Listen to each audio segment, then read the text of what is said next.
ആഗോള നിക്ഷേപക സംഗമമായ invest Kerala global സമ്മിറ്റിൽ കേരളത്തിന് നിക്ഷേപ പെരുമഴ. 374 നിക്ഷേപകരിൽ നിന്നായി 1,52,900 കോടി രൂപയുടെ നിക്ഷേപം. കേരളം പുതിയ മാറ്റങ്ങൾക്ക് തുടക്കം കുറിക്കുകയാണെന്നും ഉച്ചകോടി കേരളത്തിന് വലിയ മുതൽക്കൂട്ടായി മാറുമെന്നും സമാപന സമ്മേളനം ഉദ്ഘാടനം ചെയ്തു മന്ത്രി പി രാജീവ്. രാഷ്ട്രീയ ഭേദമന്യേ കേരളത്തിന്റെ വികസനത്തിനു വേണ്ടി എല്ലാവരും ഒരുമിച്ച് നിൽക്കുമെന്ന് ധനമന്ത്രി കെ.എൻ. ബാലഗോപാൽ പറഞ്ഞു. കേരളത്തിന്റെ വ്യവസായ മേഖലയ്ക്ക് മുതൽക്കൂട്ടാകുന്ന ആഗോള നിക്ഷേപ സംഗമമായ ഇൻവെസ്റ്റ് കേരള ഗ്ലോബൽ സമ്മിറ്റിന് സമാപനം. ഉച്ചകോടിയുടെ സമാപന ദിനത്തിൽ വമ്പൻ കമ്പനികളുടെ നിക്ഷേപ വാഗ്ദാനങ്ങളാണ് കേരളത്തിന് ലഭിച്ചത്.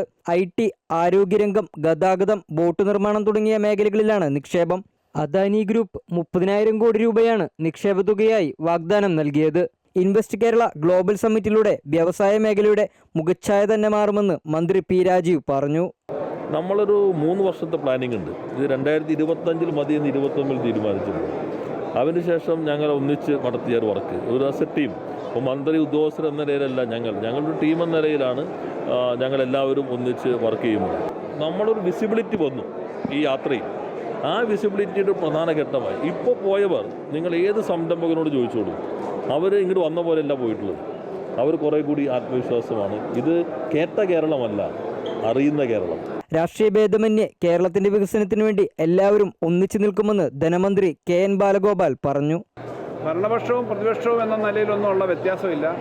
കേരളത്തിന്റെ വികസന കാര്യത്തിൽ എല്ലാവരും ഭാവിയിലും കൂടുതൽ ഉറച്ചു മുന്നോട്ട് പോകും എന്നൊരു സന്ദേശം നൽകിയത് ഇൻവെസ്റ്റേഴ്സിന് നല്ല ആത്മവിശ്വാസം നൽകും. അതാണ് ഏറ്റവും അടിസ്ഥാന കാര്യം. നിക്ഷേപകരുടെയും വാഗ്ദാനം നൽകിയ തുകയുടെയും വിവരങ്ങൾ പരിശോധിക്കാൻ ഉന്നതതലത്തിൽ കമ്മിറ്റിയെ രൂപീകരിക്കും. ഏതെങ്കിലും തരത്തിലുള്ള നിയമപ്രശ്നം നേരിടുന്നുണ്ടെങ്കിൽ ആ കമ്പനിയുടെ നിക്ഷേപം ഒഴിവാക്കി മുന്നോട്ടു പോകാനാണ് തീരുമാനം.